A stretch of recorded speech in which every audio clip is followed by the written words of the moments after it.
Enlightenment activist, just sharing an experience that I had where I was driving past one of those flag vendors, where you've maybe seen them, and they fly sports teams and flags of certain nationalities, and for whatever reason, I understand it a little better now, but I didn't understand at all. They also fly a Confederate flag, and every time I've driven by, I've felt sickened by that.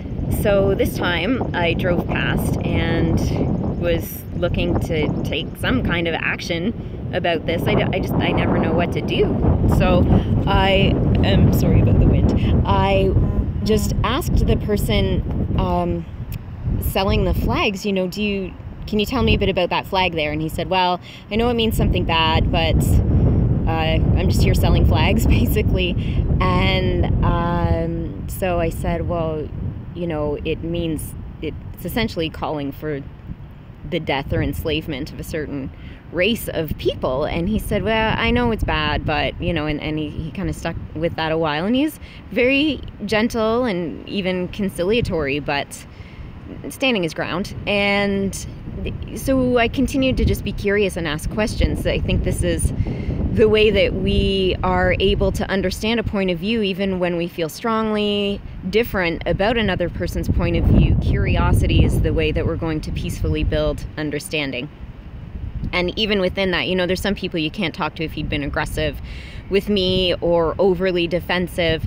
Then where's that going to get me? It's one flag in one lawn, and it doesn't necessarily change people's beliefs. So him, with his one of his best-selling flags, apparently, which that in and of itself is disturbing, just sort of, as I said, held his ground, and it came out that he is Palestinian. And I said, well, if there was a flag that meant death or harm to Palestine or Palestinians, would you fly that flag? And he said no. And there's another flag that I used to sell that I didn't know would really hurt a lot of older people who lived through World War II. So that flag's now in my truck. I won't fly it. I won't put it out because it would make a lot of people sad. And I'm like, well, that flag over there with the crosses and the stars makes a lot of people sad as well. And he, yeah, but it's a really good selling flag. I'm like, okay. But I was shocked even to hear that he was selling a flag with a swastika on it, still carrying that, and that people are buying it. Again, still disturbing. However, what came through was that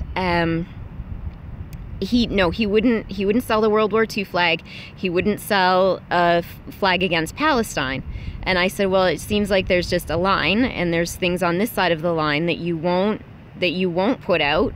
He's still selling it, that you won't put out, and there's things on this side of the line that you will still put out.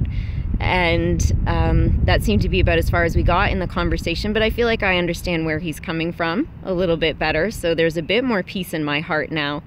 When I see that flying, I understand that it has something to do with the person's business and ethic, and perhaps choice to turn a blind eye, as we all do. You know, I buy my lettuce in plastic containers, and I know that the stuff I recycle isn't necessarily getting recycled, actually. So we're all drawing our lines and making our choices, but through that gentle curiosity, I was able to gain understanding, peace of mind for myself. And in time, if his heart opens to that, or perhaps if he hears the idea enough times, then he will be able to take a stronger stand in supporting fairness and equality to all humans. So I just thought I would share that with you.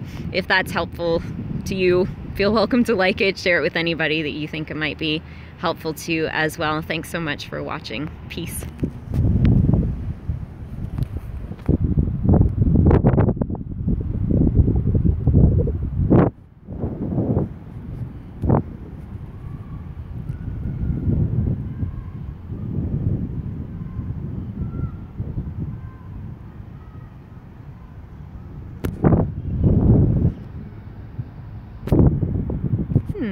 It's probably a way to stop this video, but I don't know what it is.